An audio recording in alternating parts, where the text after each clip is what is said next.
we can make reference to it. I mean, for anyone that would like to learn and watch later. So Justin is, I've had a first conversation with him. I saw the energy, the love for the entire tech ecosystem. He's a co-founder of JuicyWay. And this is a super amazing like new global payment network, just put together to help you, you know, um, drive your transactions. Personally in Utiva, we're building something that we really need to be able to create wallets for many of our students. And the first thought in our head is like we want to work with JuicyWay, but I also want Justin to also spend a little time talking to us about, why JuicyWay, how did you come up with this, what led you to this, and how you connecting the story to raising money, and then we'll do a bit of deep dive.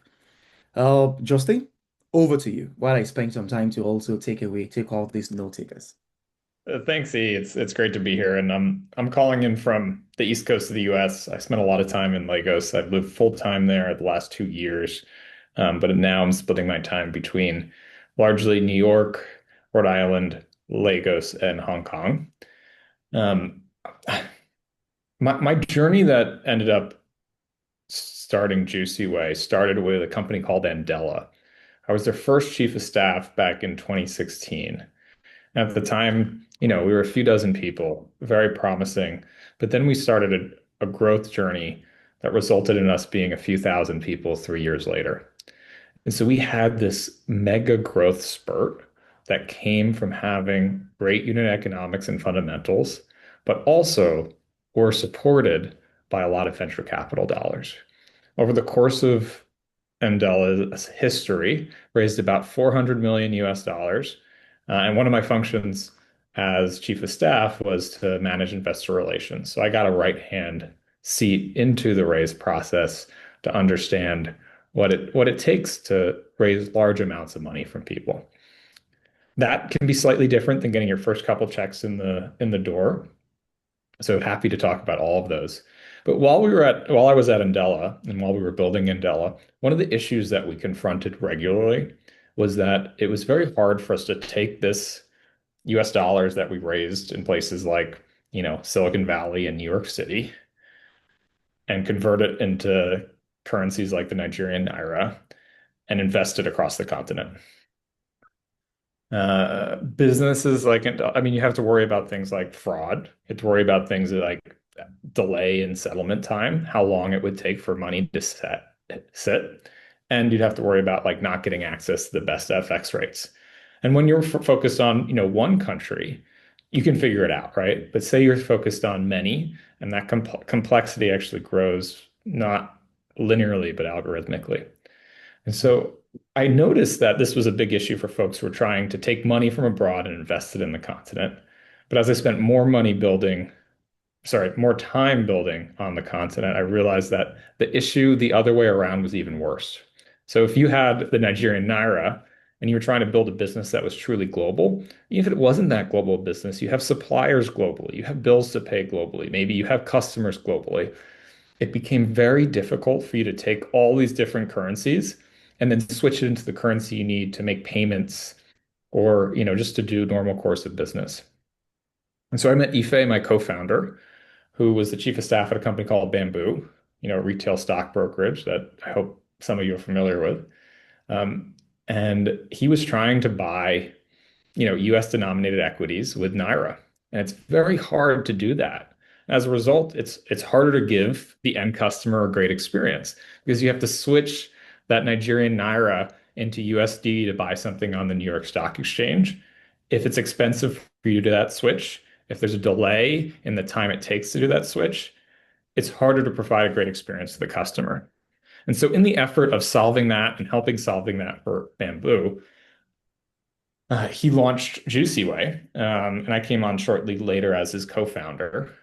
And we have, over the last 3 years, built a team of 70 people, um, mostly in Nigeria, but a global team with entities in the US, Canada, UK, and a few across Africa as well, trying to ensure that all Africans can engage in the global marketplace on equal footing. And that's our mission. It's like No matter where you are on the continent, you should be able to engage in this global marketplace just like you are anywhere else in the world. And so we started by launching a application that enabled businesses to move money.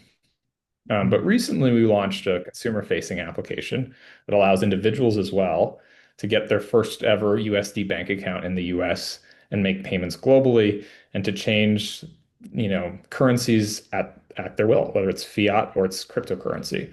So if you have Nigerian naira, you can now switch it to USD, make a payment. You can, make a payment to China if you need to, or Europe, or wherever you need it as well. Yeah. So that's really the first phase of JuicyWay. This what we're about to launch soon, and I know this is recorded, but please keep this within the family, is we're about to launch the first ever card that pays you. So a USD virtual card in Nigeria that not only doesn't have any fees, but it also gives you a rebate.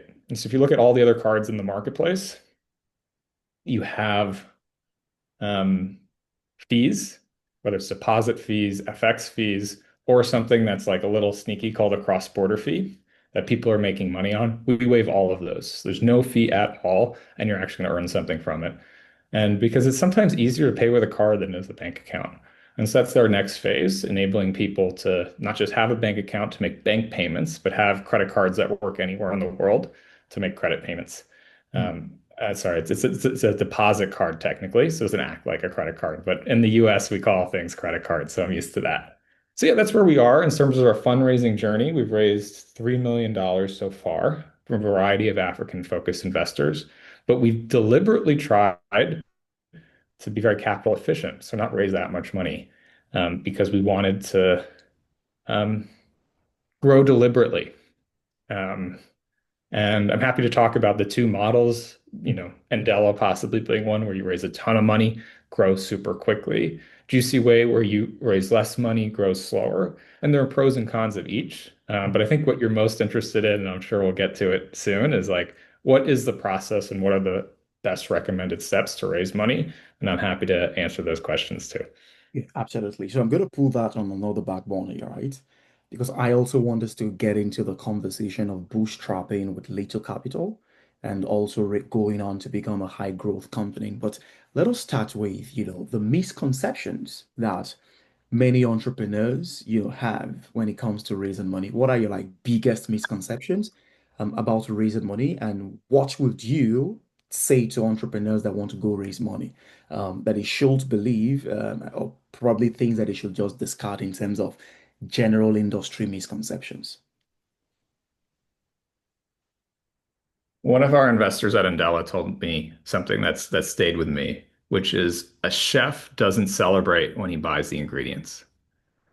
Mm. In the same way, you can view venture capital raising as collecting the ingredients. There tends to be this habit of celebrating. I raised $40 million. You may raise $2 million. You raised 10. Let's celebrate at the time the money it hits the bank account. And it means we get to grow, we get to do all these things. But really it's just the ingredients to build something special.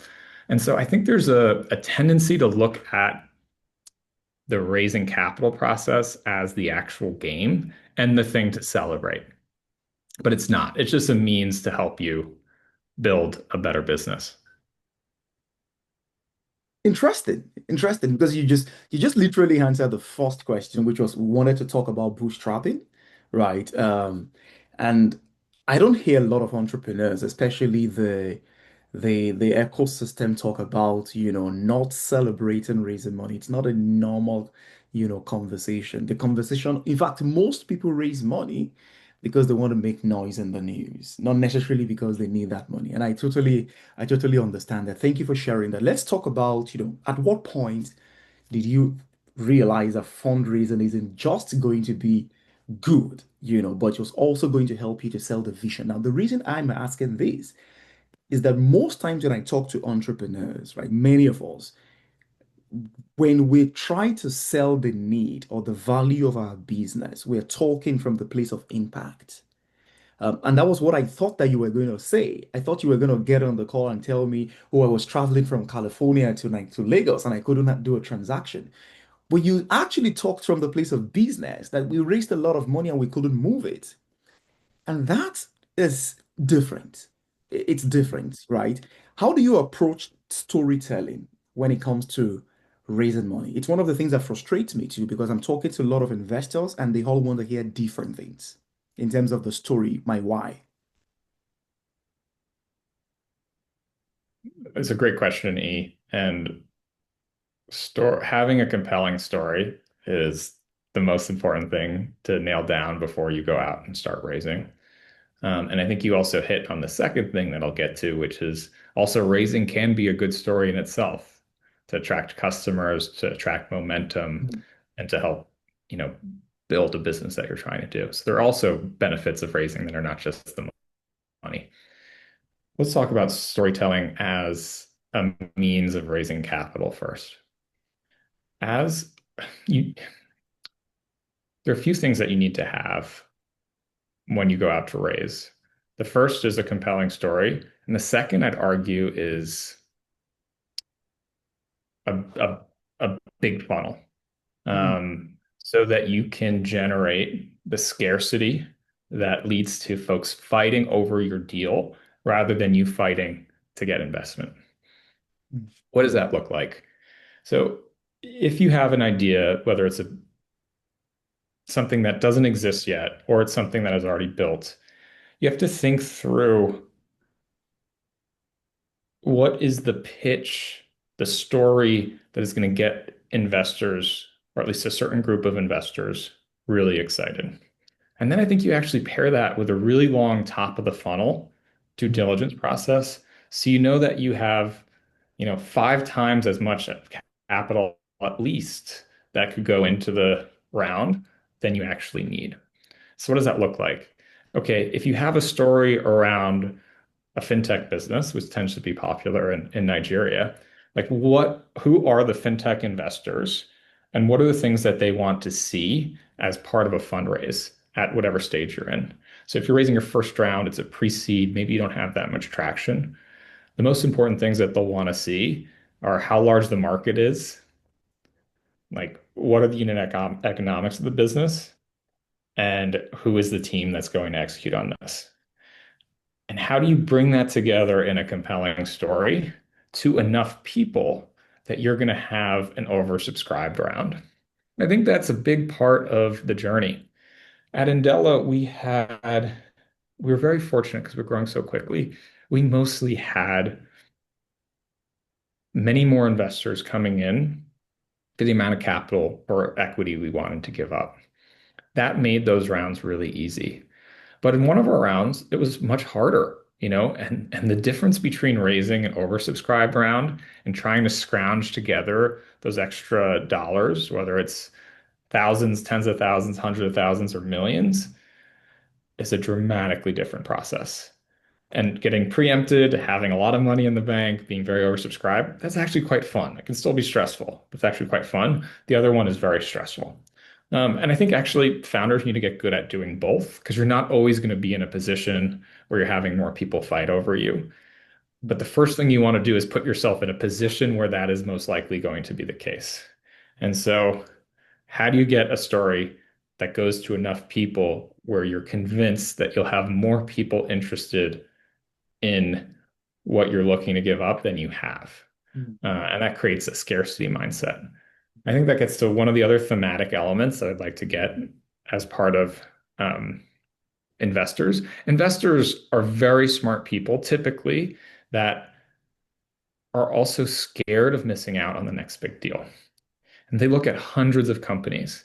And if they like you, they'll be like, wow, this is great. Let me think about that in the future. But if you don't create a process and you don't shepherd them around in the journey, that's all you'll get. You're like, hey, that was a smart guy. When he's raising a round, I'll think back to him. Then if you go to him during a round or her during a round, they might say, hey, like, let me get back to them when they have a lead investor. Once you have a lead investor, it looks like only 75% of the round is closed. Let me wait until they have 90%, then I'll put my check in.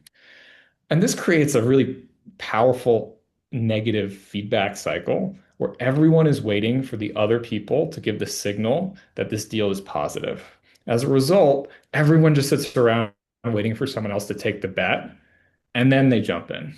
And Mm. so you also need to have a process that ensures that you're forcing people to make decisions on the timelines that make sense for you. Yeah. Not always easy to stick to that process completely. Investors will try to kick you from it. But when you can shepherd people through a process that gets them to commit, makes them feel that if they don't commit, someone else will get that. I think my former boss at Andela would talk about it as a train. This is a train that's going towards success, and you're giving investors an opportunity to jump on it with you. And when you can create that train and that belief that this thing is going to be successful, that's when you get more people interested in giving you money. This is powerful. This is powerful. And this is sales, right? This is what we all do when we sell. And most times when you're selling, you Exactly. understand that you're selling a certain value and you're creating it as a train, just hypothetically putting it that way. But when we approach investors, I think the mindset is totally different. And thank you for sharing that. That sort of like rewires, re-engineers the way I think about it. Guys, if you have questions, please feel free to drop it. Or if you want to ask directly, just raise up your hand. Use the what's it called? The reaction button, and you would see how to, raise your hand. Hello, thank you for helping us to remove all those note takers. I would get on the other questions that I have, and I want to talk about, the when you think about how investors approach markets, right? It feels to me that when investors approach the African market, the bias is this is a much more underdeveloped market. So the bet is some sort of like lower, right? But when investors approach, the global north, much more developed economies, it feels that, the opportunity is bigger, right? But then when I see entrepreneurs like yourself raise money, up to like $3 million, as probably your pre-seed, it looks to me like that's the pre-seed or the seed round. That's the pre-seed. That's Yeah. the pre-seed, yeah. It feels to me that you're really at the competitive level of other companies at the global north. You would say a company in the US raised at the pre-seed $3 to $5 million. And you're doing that also as an African, driven business. What's the catch? What are you doing differently? And what do you think other startup entrepreneurs do also do differently, especially when it comes to traction too, and some other non-storytelling, information that investors want to see? Yeah, you don't have to be different. You just have to be better. Mm. We, Nigeria's economy today is similar to the size of New Jersey's. Being one of the largest countries, it is the largest country by population, of course, and one of the largest countries in terms of its economy. You can compare it to New Jersey, which is about middle of the pack of the 50 states in the US. And so there is a much lower total addressable market. And um, there is a tendency, let's call it like less ecosystem of venture capital that exists in Nigeria than it does in the United States. So you've got two sort of things that are working against African founded startups to attract like globally competitive venture capital money. And so I think you just have to be better. And so you might want to show more traction before going out to raise. You might want to consider a more of a bootstrapping journey. You might want to consider, based on the type of business you have, non-venture capital sources of financing. Um, but if you have that compelling story, and you see it time and time again, if you have that compelling story and a compelling market, and you're able to get to the right people and tell that story, folks are able to raise large amounts of money on the continent. Um, and this is like this is also sort of true of companies that are better in the US also are able then to raise more. I have a friend I was speaking to just the other day who built a team of four doing fintech in the US.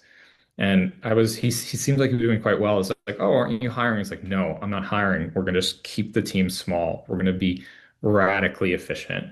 And he just built and built and built, and his numbers started going up and to the right. As a result, he wasn't even planning on raising money, but someone preempted him and offered him $4 million at a $25 million valuation.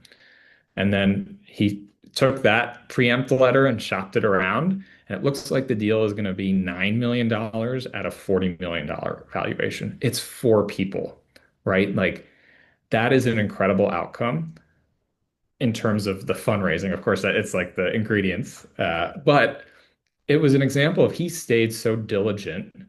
He decided not to take the quick money that was available to him. He grew his, and fintech, we talk about TPV, total payment volume, considerably.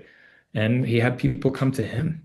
But he also put himself in positions where people knew who he was, and made sure that he had stories out there where people were excited to back him.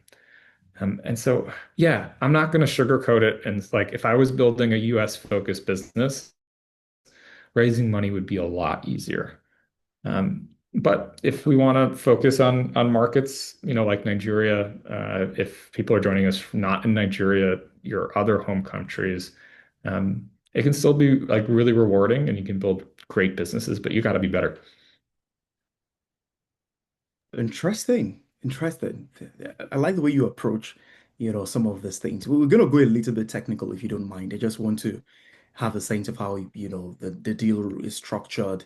Um, you know, let's come to the nitty-gritty of it. In just 1 to 2 minutes, walk me through some of the things you have, in your data room. How did you structure it? What did you do differently? Just for us to just play around that. And then we can talk about, your approach to creating a cycle for starting the conversation with investors and closing that. Let's just get a slightly technical view. Happy to. And I actually want to point out that I think that stuff can be less important. It tends to be more important in the African context when the underlying investors of the VCs happen to be DFIs, instead of development finance institutions. And so these are large, multilateral, typically state-sponsored funds that invest in the VCs that tend to be some of the most active on the continent. As a result, they tend to take longer in DD. DD is due diligence, and they have a lot more requirements on what you need to have in a data room and things like that. But sort of at the same time, I've seen people raise ridiculous amounts of money without a data room. I've seen people raise it on a slide deck that's completely black and white that had 6 slides that was nothing but like a few bullets. Looks like it was put together in 30 minutes. Um, it comes back to having this compelling story. But let's say like you still then, of course, most investors, particularly in African context, will ask you for a data room. So what are the things that you put in it? There's a lot of resources online. YC has great resources, especially early on starting. Um, but technically, I think about what's the investment vehicle that's coming in. I would try to push for what it's called like a Y Combinator safe. That's a simple agreement for future equity. It makes the round as easy as possible because you're not actually converting and doing any equity, which typically takes a lot of legal fees and lawyers to do. Um, and it's like very clear what the terms are. It's much harder for investors to sneak terms that might be unfavorable to you because at the very top of a YC safe, it says nothing has been changed in this YC safe. It's standard. So if you're able to raise using a simple agreement for future equity, a safe, I'd highly recommend it. Then in terms of the data room, what are the things that you want to see? A model is good. So when you talk about like the story, you want to show that the unit economics are very good, but also that grows with the market. So what does that look like? In a fintech business, what you typically are trying to show is that is two things. TPV, that's how much payment volume is going through your company, and then take rate. Of the volume that goes through your company, how much goes back to your company. That's the take rate. Or if you were thinking about rather than a payments company in fintech, you're thinking of a custody company. So you're holding money. You think about it in terms of assets under management. How much assets can you have versus the interest rate spread? A lot of different ways of looking at it, but that's really important. Whatever business you have, figure out what your formula for success is and how that grows over time. Putting that in a model, even if it's a very simple model, will be very helpful for investors to understand the vision that you have for the company and how it grows over time. You have to ask these sort of hard questions of like, okay, is this a West Africa play?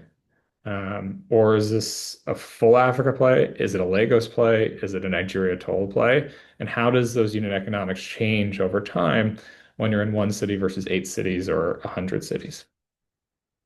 Next thing is I think having a great deck. I think that can be useful. It's one way to be better and have a more compelling story. Of think through what the story you want to tell with a deck. And I actually prefer never to send out a deck in advance. I actually like to walk people through it because I think I can shepherd people on the story better than if they're looking at a deck and making their own assumptions because they don't have a chance to ask questions. So I like to have a deck that you share. Sometimes you don't need a deck. JuicyWay, we didn't raise on a deck. We didn't even have a deck. We ended up when we got an investor expressed preempt interest, went putting together like white paper of what our thesis was. We've never built a raise deck for JuicyWay.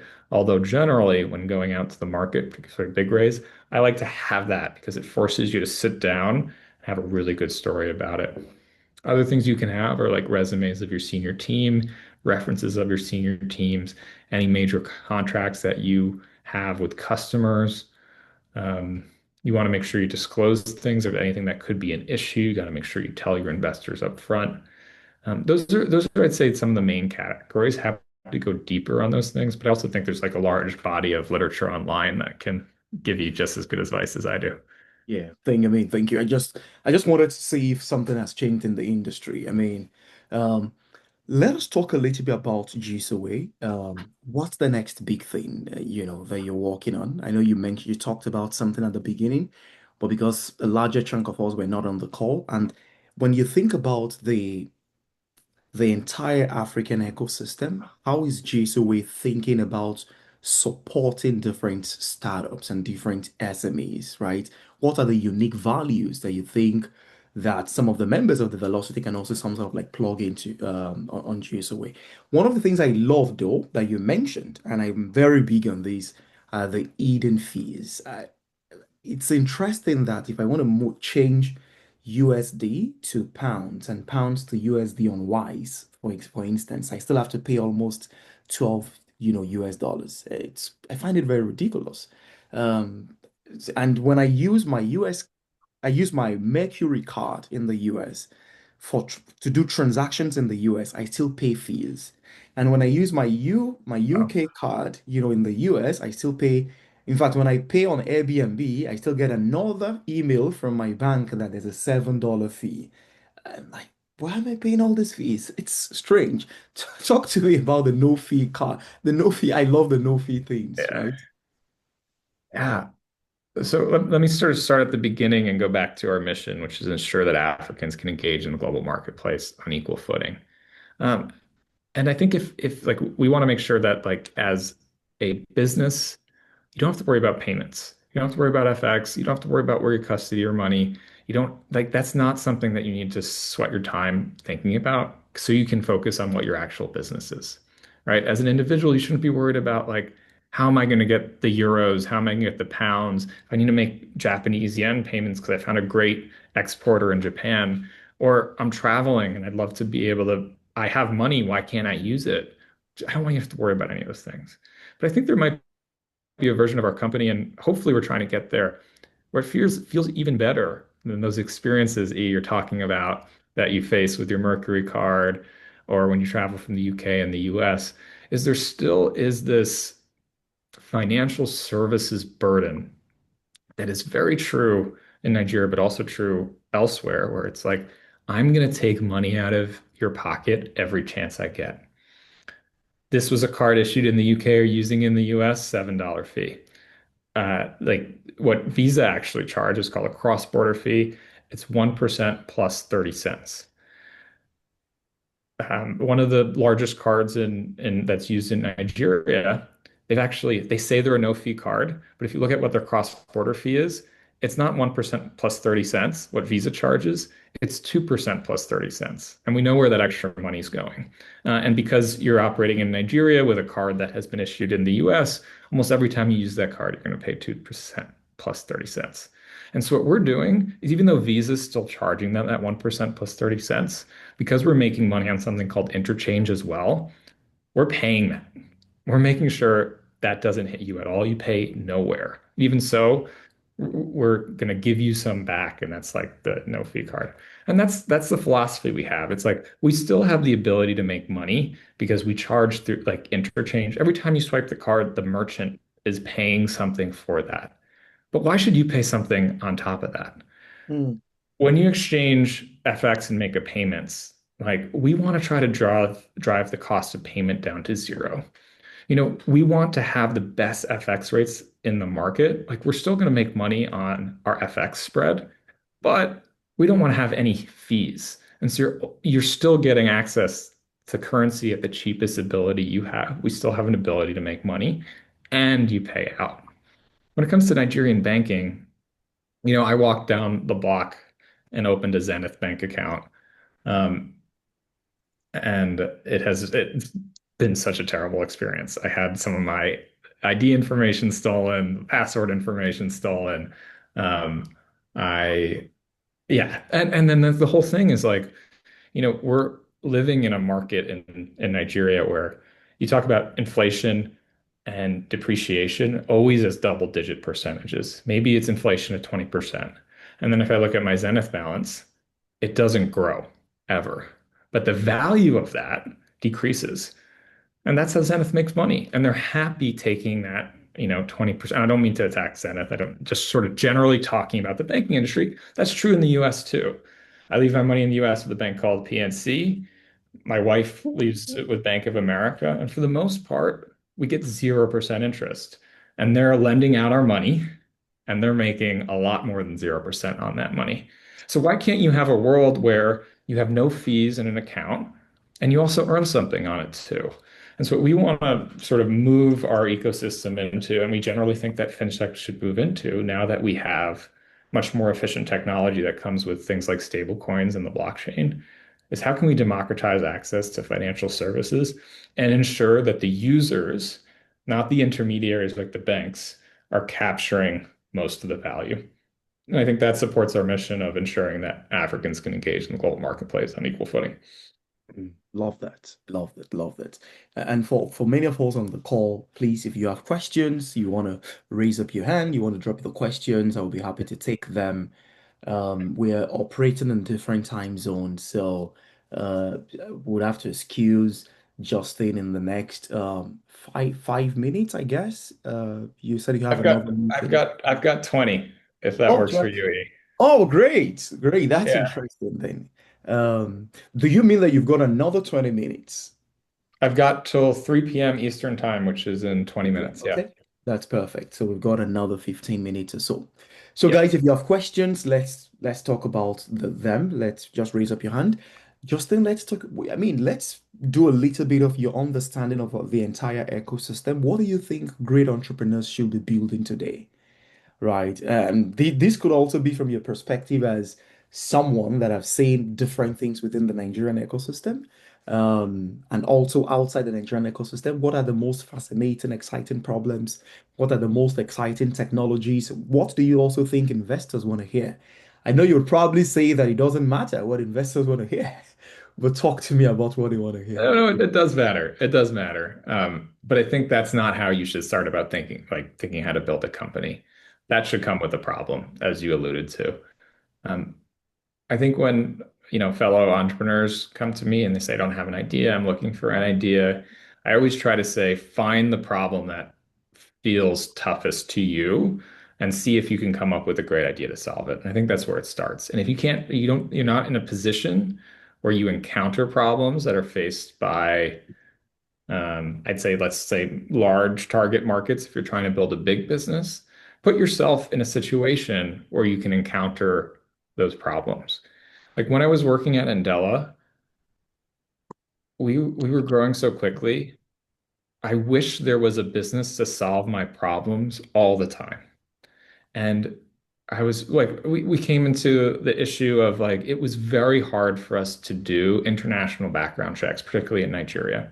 And so, like, that's maybe a silly example, but like, we would have paid a ton of money for someone else to do that for us, but we had no one that we could trust and rely on. And so it was like, oh, if I wasn't doing this at Andela, maybe I would start that business and make it easier to do that.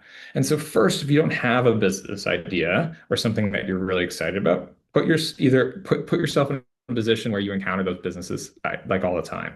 And it might not feel like it would make the most sense to join, your local fintech as a way to be an entrepreneur, but you'll present yourself. I mean, I came across the JuicyWay problem, so did Ife through other businesses. Ife's was fintech, mine was not, and Della, of course. Um, so that's the first thing. I see there's a question. Tolu, do you want to go ahead? Yeah, yeah, I do want to go ahead. Thanks you, Justin, for the sections. I mean, I pick a lot from what you said. So my question is, talking about VC and the business that you have, do you think they dwell more towards targeting a B2B or B2C customers? Do you think that's a major Generally, factor? or particularly in Africa? I mean, generally. Do you think if you target more B2B market, then they see your business as viable and able to scale faster and being profitable for them in the future? What's your take on your consumer being B2B or B2C? Thank you. Yeah, good. Really, really thoughtful question. Um, Generally, B2B is the easier way to raise money because it tends to have much larger total contract values. And so when you sign a customer, a single customer can bring you $1 million a year, or even many more multiples of that. I mean, classic example of, big businesses, some of the Nvidia contracts that they sign are tens of billions of dollars, right? Like that you can't get that from an individual consumer. And so in generally B2B is typically easier to find that big market, but the compelling story sometimes is harder because it's very hard to sell into a business like, Microsoft, Meta, Apple.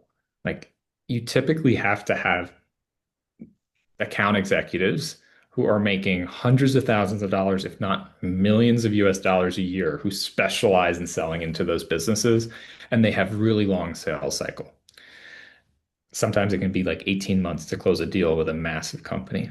And so you have these really expensive people working for a really long time. And so if you're going into the B2B market, you typically tend to be a little bit older, more advanced in your career, and have part of the compelling story of why will X large company, I don't know if you're trying to sell it, if you're trying to sell oil companies like Seplat in Nigeria or, big FMCGs like Unilever, like why would they listen to you? And how would you even get in the door to pitch them? But if you have that and your goal is to like raise money and be a big company quickly, that's probably the easiest way to do it. I think also in general, investors, it's particularly true in the continent that um, they generally see the purchasing power of uh, those in more emerging markets as considerably lesser, just in terms of like dollar value. And so they tend to look at B2B businesses a little bit more favorably. But if you are able to sort of do that math and think about what are you selling, how much you can like earn per person, and you have a large enough market, it won't matter because if you have something compelling enough, people will find ways to put money behind it. And venture capital is not always the right type of investment vehicle for most businesses. I think 98% of businesses should never be, probably more than 98% should never be backed by venture capital. So if you don't have that kind of typical scalable, orders of magnitude type growth story from your market, maybe it's a question of let me find a different type of asset class to invest in it. Interesting. Yeah, absolutely. Thank you. Yeah, that's interesting. I like the way you articulate, especially thinking about the purchasing power. Let us talk about r- post raising money, right? I mean, your operational, how are you managing expectations of investors? Have you got a framework or a personal approach that you use to for managing, that multiple relationship? And I think someone also asked the question if I know you've got very great experience building things internationally. So someone is asking here, hey, I'm building a tech company in the healthcare space, thinking of moving into other countries. Have you got models that have worked? I mean, it's one of the things that many African startups also want to learn. Two good questions. Um, let's start with the second one on sort of expansion. How do you figure out like guides of building? I was part of I led the team that scoped out Uganda for us at Andela. And so the thing I did, I got on a plane, I reached out to everyone I knew that was associated to Andela, that to Uganda. I had no connections to Uganda, and I spent a week hustling on the ground, trying to meet people, but also trying like to learn about the market. And we also did that in Ghana, but the experience in Uganda at that time was more fair. Like we got a much warmer reception. And so we decided to enter Uganda. I think part of it is just like, get on a plane, bus, train, whatever you can to get to that new market, interview people, understand their problems, make sure you get them, and see if you can get a group of support around it. The second question, or the first question that he asked, was how do you keep your investors involved? After you raise your first round of capital, always your most important investor is not your next investor, it's your existing investors. Because your next investor, one of the things that they consider the highest value signal of whether they should put capital in is whether your existing investors, the ones who have already put in capital for you, are willing to take an additional bet on you. All new investors have a framework that says that those existing investors know more about the business than the new investor does. And so the first thing they'll Sorry, ask, the for the first, NDPR audit trust marks. was there a question? No, please No, continue. okay. No worries. And so they'll see that our existing investors part of a new round, like as such an important signal. And in addition, it makes it much easier. If you're raising a $10 million round, typically like 40% of that could be existing investors. And so then when you go and sort of go out and talk to new investors, you've already gotten almost half of your round complete. So how do you keep existing investors happy? One, I think it's actually taking the board process very seriously because that's how investors, yeah, represent themselves on a regular basis. And if your investor's not on the board, typically they'll then go to the board member who they think knows more about the business to understand what's going on in the business. And so I think there's like a tendency among entrepreneurs, but particularly in my experience, my friends in Nigeria who are starting businesses, where they say having a board is for a later stage company. Once we hit the Series A, then we'll put like a real formal board in. I think you manage your investors much better if you bring them into the growing and operating of the company from the beginning. No one wants to run your company for you, but have them understand both the successes and failures, have them be bought in, and then grow momentum with them over time. And when it comes to raising that next round of capital, they're going to be the ones who are even proactively reaching out to their investor network because their investor network is almost always better than yours because that's their job. not like to talk to their investor friends and get to know what good deals are. And so sometimes they'll even close your next round for you. And so if you are lucky enough to raise invest money, capital money from folks, keep them close. And when you're thinking about who you're raising from, and particularly if you are lucky enough, but also good enough to raise a round that has a lot of interest, you should be thinking about who you're bringing in, also with eyes to whether or not they can participate or even lead in your next round.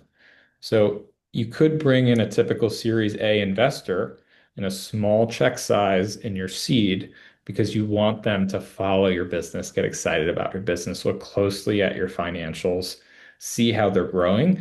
So when the A comes around, maybe instead of that $100,000 check they wrote you at the seed, they'll write a $10 million check. That happens all the time. It's just not publicized. This is interesting. I want to double click the second question. I love the concept of, see, if you're trying to get to a location, you won't get there by sitting at home. You just have to get out and wait for the bus, and stop the taxi, right? And that's also the mindset you want to have if you're building something. You want to go to another location, you're growing internationally, just start making calls, call everyone, connect to everyone on LinkedIn. And that's one of the reasons we're also trying to grow internationally with velocity, so that if you're moving from one country to another country, you have friends and folks, partners in that other country that you can always, do stuffs with. And I also like what Justin talked about, when it comes to managing investors' relationship. Because when you talk to many of us that are bootstrapping, right, most times the reason we are bootstrapping is because we want to have a total control of the entire pie, But that is not how to build wealth. If you're going to build wealth, you have to really think about your company as you're building for everyone. And it's one of the things that my mentor told me last 2 years, but I had made 4 year mistake, just trying to control the pie. I want to be the CEO. I want to have control over what I'm building. And then he told me, he said, Italia, if you want to build wealth, you have to really just think about what you're building as this is for you. It's, hey, we made a mistake last time. Report back to your investors. And I'm guilty as charged. Guilty as charged. So thank you for sharing that. Guys, do you have questions? If you have got questions, we have just 10 minutes to round up. If you have questions, please feel free to get your hands up and then we'll talk about them. Let's see. Let's see. Do you have other things that you think, yes, Justin, that you think we should talk about, especially when it comes to the challenges and the mistakes of running startups, that you have also seen other entrepreneurs make? What would you advise a young entrepreneur that is on this call, maybe hasn't made the 4 year mistake that I have made, and just some sort of save the future, right? I think what you said, E, is spot on. I think because when we start something, it feels like, it feels so personal to us. Some people describe it so like as another child, right? Or something of that ilk. Because, you might spend 10 years raising this thing. You pour your heart and soul. And it's hard to see someone who just writes a check and walks away as also an owner of that thing that you pour, 100-hour weeks into. I think that's difficult emotionally. At the same time, building a group of people who are invested in seeing the success of your baby, of your company, it can be extremely useful. And if one of your goals in starting a company is wealth creation, 20% of $1 billion company is a lot more than 100% of a $10,000 company. And so thinking through how to make sure you're, you know, like bringing the right people along for the journey, incentivizing them Yeah. to also benefit from the success of the company is very important.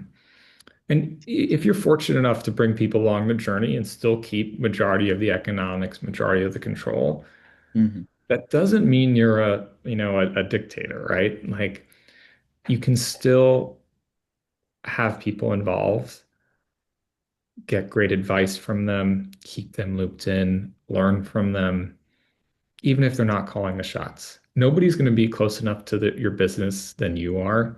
And so I understand that you want to make the decisions. And I think that's why founders tend to have more successful businesses, right? Because they're closer to it when they're, majority own it too, or own significant pieces of it at least. And so it's like, that doesn't mean you can't keep your investors in the loop, get good advice from them, grow with them, learn with them, have the experience with them. And so I think those are two important but different things. Makes sense. Makes sense, makes sense, makes sense. So I think I'm just going to touch on two things and I'll do it together. What's tough about raising money? What did you experience? What did you see out there that you're like, no, I didn't prepare for this. This is hard, right? What's the toughest part of raising money for you? And number one, and that's number one. Number two is, okay, I think one person's hand is up. Okay, no, nobody. And number two is, when you think about the future of the African tech ecosystem, what do you think um, would be the next pattern? What should we be watching out for? I will just take those two questions together and then we'll round up.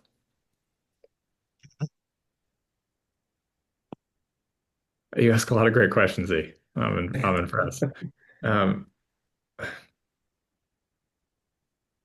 Everything about building a company is hard. One of my favorite books about running a startup is The Hard Thing About Hard Things by Ben Horowitz. And it doesn't sugarcoat any of it.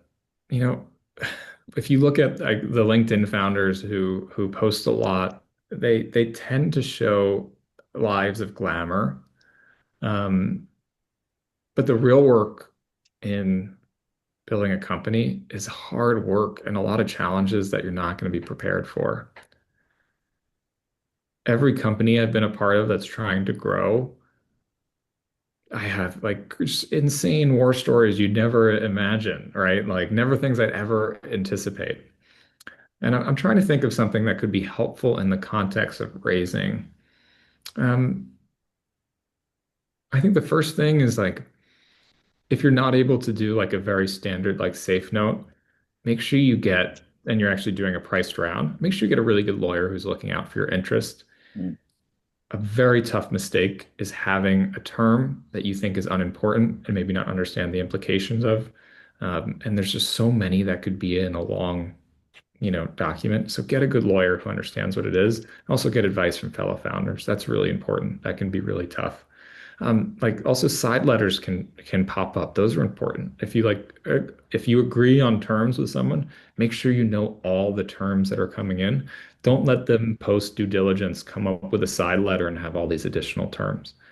That is, an unfortunate practice that almost never happens in the US, but actually happens quite often in Europe and Africa.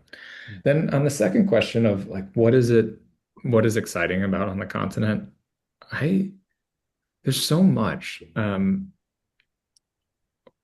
The next 30 to 50 years, I think are the best times. And this like also perfectly correlates with, I think, a large chunk of our career lifetime. You have this demographic explosion on the continent where you're seeing the population grow dramatically and people move into urban cities. And that historically, if you look at growth trajectories of countries, have correlated very well with massive economic growth and a huge increase in the value of businesses. That's all projected between like 2020 and 2050. That's the next 30, 25 years. And so, like, I think it's the best time ever to be building a business on the continent. The urbanization period that will happen between 2020 and 2050 in Africa is the most consequential urbanization period in human history anywhere. And so, if you're able to solve a problem, and if you live in a city like Lagos, like you see problems every day, it's hard not to. If you're able to solve one of those meaningful ones, you can create a dramatic business that adds value to the people around you. and creates wealth for yourself and your stakeholders. Great. Thank you. Thank you. Thank you. Thank you, Justin. Thank you for doing this. I would have loved to go on and on. But how do we reach you? That's also important, especially for those that would like to engage with JuicyWay. How would you reach you? Is there like an email that we can Yeah, I'm add? just Justin at juicyway.com. Great. Also, feel free to look me up on LinkedIn, Justin Ziegler. You can look up Juicy Way. I look forward, hopefully, to supporting some of your businesses, maybe working together. If not, just generally supporting the Velocity ecosystem. Awesome, awesome, awesome. Thank you again. Thank you, Justin. Thank you for the time. I would have loved to do this for another 1 hour, but we can't keep you on the call. It's been a very exciting conversation. I have personally learned a lot. Personally learned a lot. Guys, it's our tradition to always take selfie. It's our tradition. So it's our tradition, guys. For those that are still in their rooms, you don't want to turn on your videos. Please, thank you, Rotimi. Thank you, Rotimi. I thought Lekon was about to turn on this video. No, no. Guys, let's do selfie. Let's do selfie. Selfies are very, very important. Very, very important. Okay. Um, I'm just going to capture it quickly. Just give me a second. I'm on it. Right. I'm going to give you a few seconds to turn on your videos, guys. Few seconds. I know some of you are trying to put on a new shirt like Jamu. Uh, so I understand. Aloha, good to see you. Precious, good to see you. Akinwale, good to see you. Okay, guys are coming on. Thank you, Temitayo. Temitayo, we're supposed to have a conversation. I don't know. Kwazim! Good. Guys, turn on your videos now. Come on, come on, come on, come on. And where are the leaders? Where are the leaders? DHA, where are the leaders? Have you abandoned us? Okay, I will do this quickly. Just in 2 minutes. Oh, I think I've even started. All right, guys. All you need to do is just to wave. That's all, just wave. Just wave. Just wave. No, don't wave like Jadorita. Lekon, good to see you. Lekon, I'm gonna hold you on this call. You will sing for us. Good to see you, Lekon. Thank you again, everybody. Thank you, Justin. Happy to release you now. Have a good time and enjoy yourself. And I'm sure many of the members will engage with Juice Away as we move on. So, guys, again, thank you for joining. Two quick announcements. Two quick announcements for Excellent. everyone. Number one, thank you, Justin. Thank you. Number one is, guys, we're also hosting a much more deep dive CFO session um, next week. Yeah, I think it's going to be next week. But in this conversation of raising money, guys, I just want to hear from three, four people. What do you think we should do more? Or what would you like us to do? What would you like us to see? I also see some of our board members, joining the advisory board members, and we also have a governing council in the Velocity.